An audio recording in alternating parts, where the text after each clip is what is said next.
This is D-Lo 404 Boxing and More.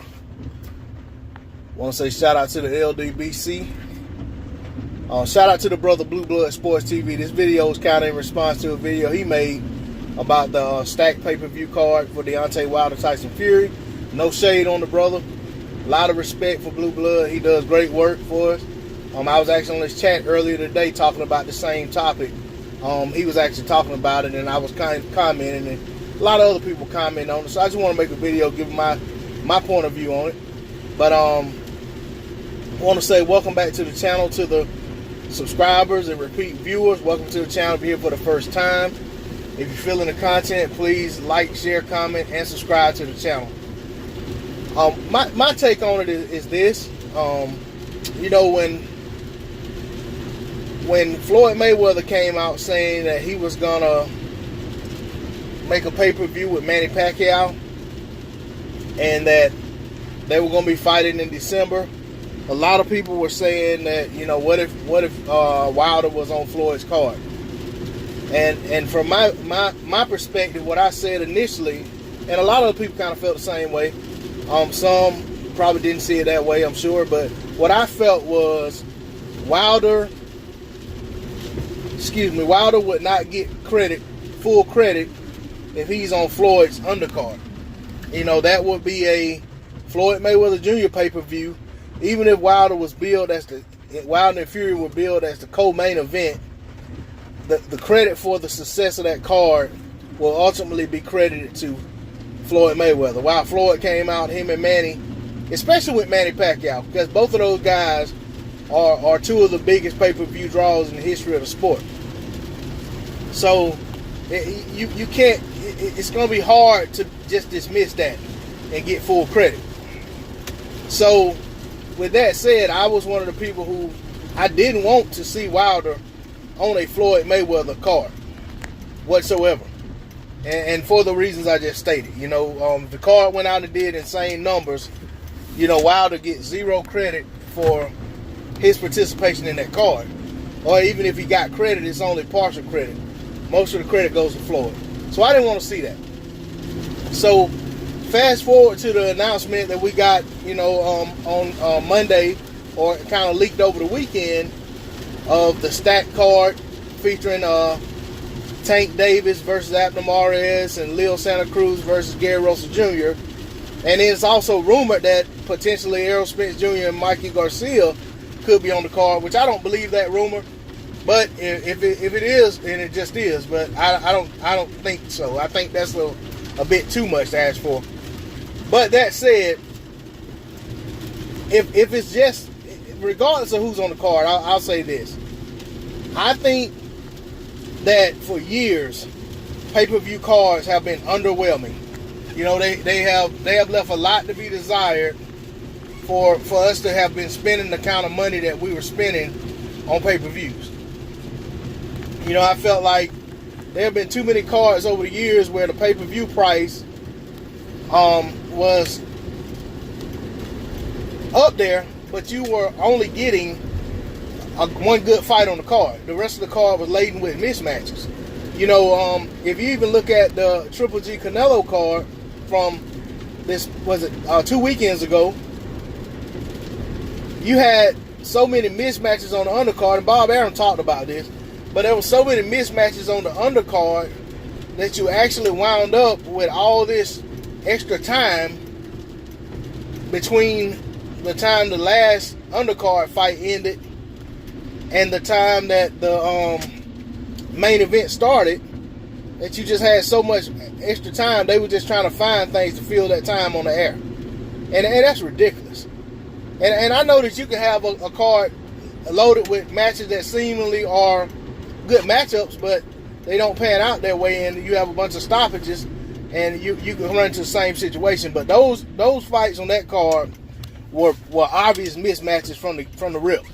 You know, everybody knew. You know, now there's no guarantee that they're going to be knockouts, but the odds were that there were going to be some stoppages on the undercard, and it's just kind of how it looked. You know, it's kind of how it looked and how it played out as well. So in that regard, you know, we definitely, and I'm not going to complain too much because I didn't buy the pay-per-view. I mean, you know, I streamed the fight. And you know, I had a good stream, and I enjoyed the main event, but the other cards were garbage. The other fights on that card were garbage. But my whole point in saying all that is, over the years, that's what we've become accustomed to. And what I got to say about that is, just because you become accustomed to something that's less than desirable, doesn't mean that's what we need to continue to get. I think this card that we're getting for Wilder Fury is what we should have been getting for years. I think for years we should have been getting stacked pay-per-view cards. We're already paying for HBO Showtime subscription. You know, I'm paying for the ESPN Plus app. If I'm going to pay my money for a pay-per-view card, I want to see a top to bottom, a very respectable top to bottom card. Now, if it's loaded like this card, great. But the reality is, even when you look at this card, Gary Russell Jr. and Leo Santa Cruz is probably, when you look at matchups, probably the best matchup on the undercard.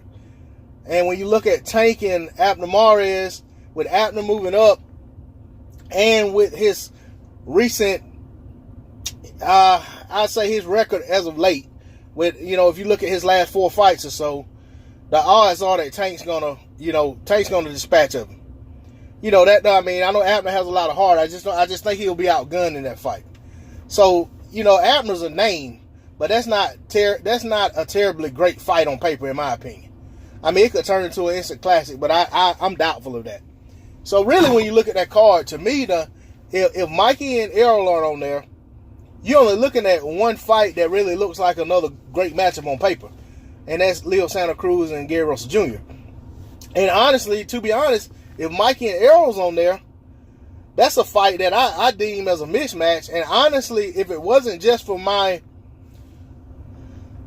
support of Errol Spence Jr. and how much I really like him as a fighter, and also how much I like Mikey's, you know, willingness to seemingly try to be great, even though I feel like he kind of, you know, circumnavigates divisions to, you know, I'll put it like this. I felt like Mikey kind of waited till Terrence Crawford moved out of 140 to decide he wanted to challenge for a title at 140. And I've seen similar other behaviors like that in Mikey over the years. But when he gets in the ring with the guys he fight, Mikey goes for broke.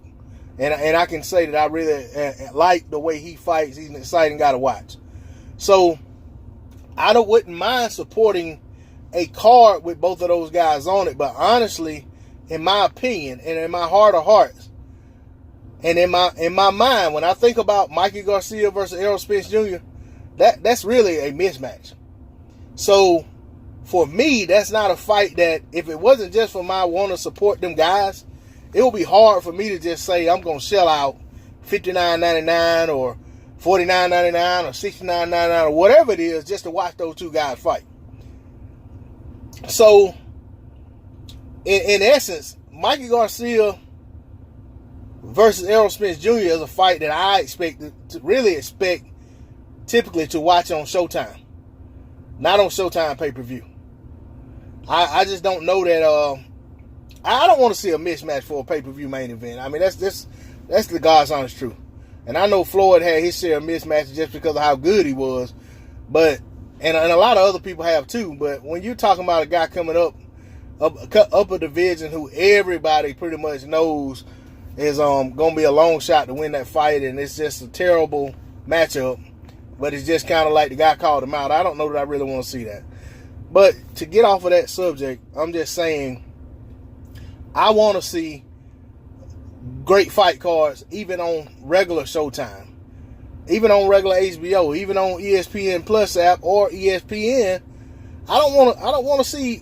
I'm sick of these matchmakers just putting together matches to showcase a guy and putting it on some premier card. You know, there's a place for those matches. You know, there used to be HBO boxing. I mean, Showtime. I think it was Showtime Boxing After Dark or something like that, or maybe it was HBO Boxing After Dark. I don't know, but you know, there are places for those type cards. You know, even when ESPN had the was it Friday Night Fights, what it used to be called? I mean, there was a place for those showcase matches when you're just trying to showcase a guy. But I don't want to see those type fights on pay-per-view cards. I don't even want to see them on premier cards. So with that said, I think if this card is actually loaded like they talk about it being top to bottom, that's what we deserve as fans to get. That's what people should get.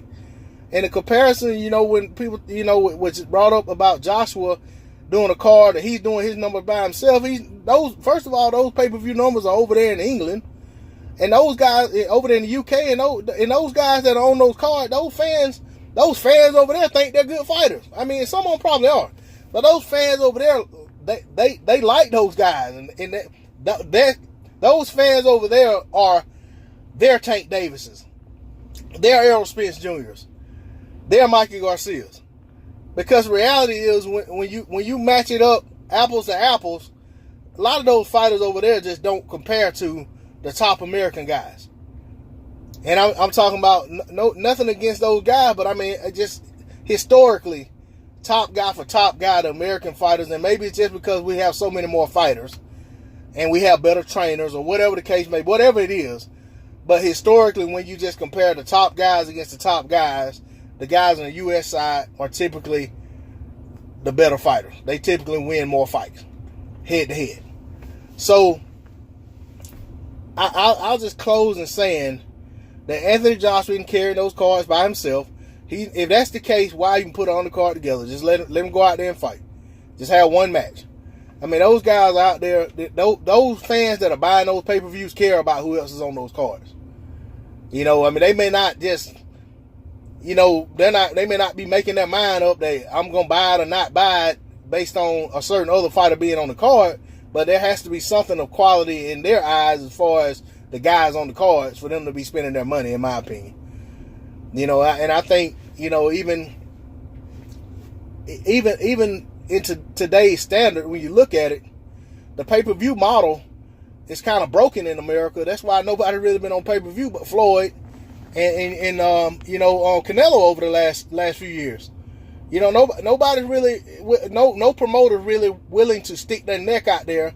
No networks really willing to stick their neck out there and have a pay-per-view with anybody else. And this card will be the first one in a while.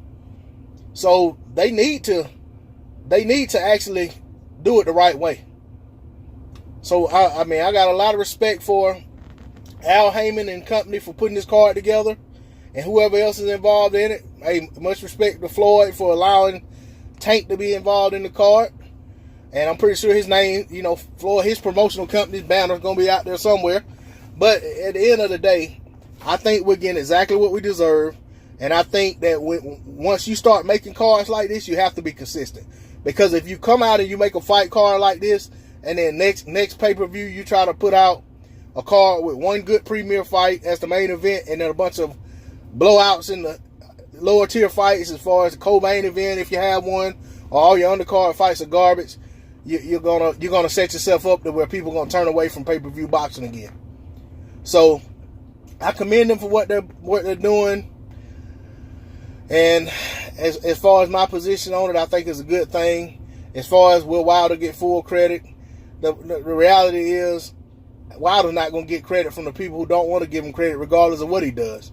And when you're talking about coming to the negotiation table with Anthony Joshua and company, when they've been everything they've offered this man thus far have been flat fee offers, the reality is they're not respecting him as a man, not just disrespecting his drawing power. They're not respecting him as a man. So regardless of what this pay-per-view does and who else is on it, if they're not going to respect him, they're not going to respect him. You know what I'm saying? He has to make them respect him by refusing to deal with them and even talk to them when they come with these lowball offers. And I think that's the position his team is taking at this point. And when it comes down to it, if they ultimately don't want to fight Deontay Wilder right now, for whatever reason, where they think they're building the fight bigger, whether they don't think AJ can win right now, or whatever their reason is, it doesn't matter what Wilder does when it comes to coming to negotiations. He's not going to be treated the way he should be treated, because they ultimately just don't want to fight unless they can win in the negotiation. And if they can win the fight if they can win at the negotiating table, then they'll make the fight. And I mean by win, I mean win by a landslide, by getting to take something like a flat fee offer or a very low percentage. You know, in a perfect world, in my eyes, if y'all don't think Wilder's a draw, let Wilder have all the American pay-per-view money. Let AJ have all the UK pay-per-view money, and be done with it. You know, that's the way I feel about it. I think that's the simplest way to do it. You know, don't let the Zone show the US pay-per-view. Let Showtime do it, and let Wilder and his team have that money. Let AJ and his team have all them UK money, and then they could just split the money that come from other places. You know, 50-50. That's my take on it. But at the end of the day, I'm glad we're getting this type of card, and I want to see more cards just like it. On that note, I'm out of here. Peace. Please subscribe.